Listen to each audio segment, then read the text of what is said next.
Hello friends, আমাদের অনপেসি পরিবারে আপনাদের স্বাগত। আশা করছি আপনারা সবাই ভালো আছেন, সুস্থ আছেন। তো আজ আরও নতুন কিছু ইনফরমেশন নিয়ে আপনাদের সামনে হাজির হলাম। আর এই ইনফরমেশনগুলি শোনার জন্য ভিডিওটি শেষ পর্যন্ত আমার সাথে থাকুন। দেখুন, আমার কাছে অনেকের প্রশ্ন আসছে যে উইথড্রল প্রসেসে এত লেট কেন হচ্ছে, এত ডিলে কেন হচ্ছে। আর এই উইথড্রল প্রসেসটা অনেকদিন ধরেই শুনছি যে এটা টেস্টিং প্রসেসে আছে। এর রিজনটা কি, ঠিক কিসের জন্য এত ডিলে হচ্ছে? এছাড়াও আরো একটা প্রশ্ন আসছে যে অনপেসিভ ছাড়া আরো অন্যান্য প্ল্যাটফর্মে যে সমস্ত মানুষ যুক্ত আছেন তাদের পে ইন পে আউট প্রসেসে এত ডিলে হয় না, তারা খুব স্মুথ ভাবে নিজেদের এমপ্লয়ি হোক বা কাস্টমারদের পে আউট করেন। তো প্রশ্ন হচ্ছে এটাই যে আমাদের অনপেসিভে এত ডিলে কেন হচ্ছে, এই প্ল্যাটফর্মে পে আউট করার জন্য এত ডিলে কেন হচ্ছে।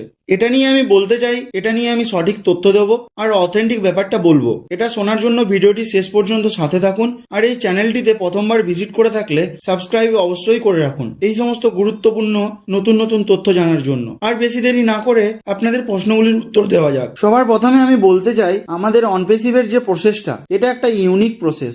মার্কেটে এইরকম ধরনের প্রসেস এখনো দেখা যায়নি। এর মানে এই যে অনপেসিভের এই পে আউটের যে স্ট্রাকচারটা, সেটা মার্কেটে এখনো কেউ নিয়ে আসেনি। এই ধরনের পে স্ট্রাকচার অনপেসিভই প্রথমবার মার্কেটে নিয়ে আসছে। তাই এটার সাথে অন্য কোম্পানির পে প্রসেসের কোনো কম্পেয়ার করা যায় না। এছাড়া মার্কেটে অনেক কোম্পানি আছে যারা অনেক বড় পরিমাণে ট্রানজেকশন করেন, ক্রিপ্টো দিয়ে, ডলার দিয়ে, আরো অন্যান্য মার্চেন্ট প্রসেস দিয়ে। তো এটা নিয়ে বলতে চাই, অনপেসিভ মার্কেটে এখন নতুন। যদি দেখা যায় এই কোম্পানিটি আজ থেকে প্রায় 5 বছর আগে শুরু হয়েছে, আর পে আউটের যে ব্যাপারটা সেটা এই তো কিছুদিন আগে থেকেই শুরু হয়েছে।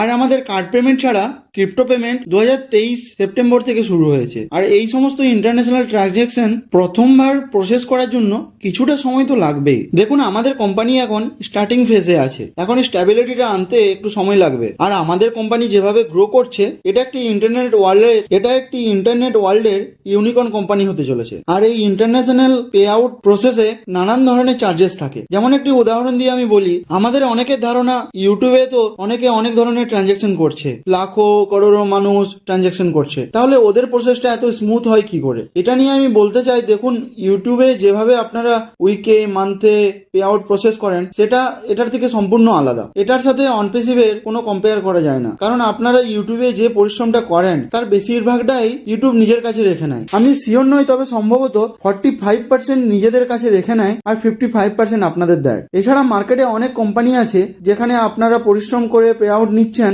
খুব ভালোভাবে উইথড্রল নিচ্ছেন, সেটার সাথে এটার কম্পেয়ার করা যায় না। কিন্তু এখানে যদি অনপেসিভের কথা বলি, একটা সম্পূর্ণ ডিফারেন্ট। আর হ্যাঁ, এটা তো একটা টেস্টিং প্রসেসটা আপনি পার্মানেন্ট মনে করে নেবেন না। কারণ আপনারা অ্যাসের কাছ থেকে বিভিন্ন ওয়েবিনারে শুনেছেন যে কোম্পানির নিজস্ব পে আউট প্রসেসর হবে, এটা নিয়ে কাজ চলছে। এছাড়াও আমি আপনাদের জানাই, একটি ডিফারেন্ট ধরনের ওয়ালেট হবে আর আমাদের নিজস্ব অনপেসিভ ডেবিট কার্ড হবে। আশা করছি তখন আর এইসব ধরনের প্রবলেম আসবে না। আর এই যে এই ডেবিট কার্ডটা, এটা একটা গেম চেঞ্জার হবে। এছাড়াও আপনারা অ্যাসের কাছ থেকে এটা শুনেছেন যে ফিউচারে আমরা 10 দিনের মধ্যেই পে আউট করতে পারবো, প্রতি 10 দিনের মধ্যে আমরা উইথড্রল করতে পারবো। ফিউচারে আমাদের এই পে আউট নিয়ে আর কোনো সমস্যা হবে না। অন্যান্য কোম্পানিদের মতো বা তাদের থেকে আরো ভালো, আরো আপডেটেড পেমেন্ট প্রসেসর হবে আমাদের। তাই আমি আগেই বলেছি আর এখনো বলছি, আপনারা অন্যদের সাথে অনপেসিভের তুলনা করবেন না, এটা সবার থেকে ডিফারেন্ট। আর এই পে আউটের এই ব্যাপারটা বেশি খুলে বলতে পারছি না কিছু রেস্ট্রিকশনের জন্য, কিন্তু অ্যাস স্যার বলেছেন যে এই আমাদের পে আউটের প্রসেসটা নিয়ে অনেক কান্ট্রির হজম হচ্ছে না। কি করে একটা নতুন কোম্পানি এত ভালো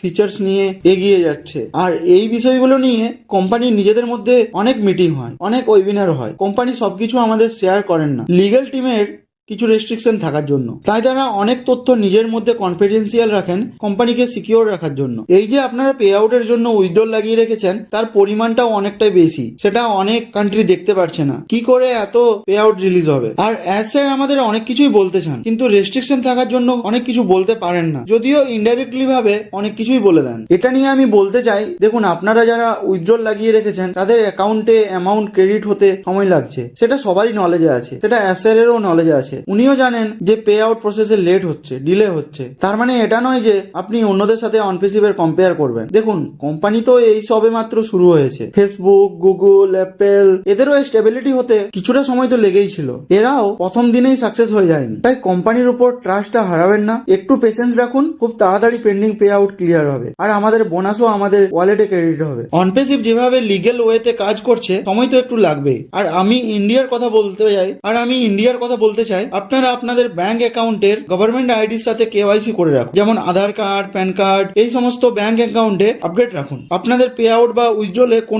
কোনো রকম প্রবলেম হবে না, খুব স্মুথ ভাবে ট্রানজ্যাকশন হবে। তো ফ্রেন্ড, আশা করছি আমি আপনাদের সঠিক তথ্যটি দিতে পেরেছি যে কেন আমাদের পে আউট প্রসেসে এত ডিলে হচ্ছে। আর শেষে একটা কথা বলতে চাই, অনপেসিভের সাথে থাকুন, একটু পেশেন্স রাখুন, সাকসেস হতে আর বেশি সময় লাগবে না। ভিডিওটি ভালো লাগলে লাইক করুন, শেয়ার করুন, আর আরো নতুন নতুন গুরুত্বপূর্ণ তথ্য পাওয়ার জন্য চ্যানেলটি অবশ্যই সাবস্ক্রাইব করে রাখুন। ধন্যবাদ।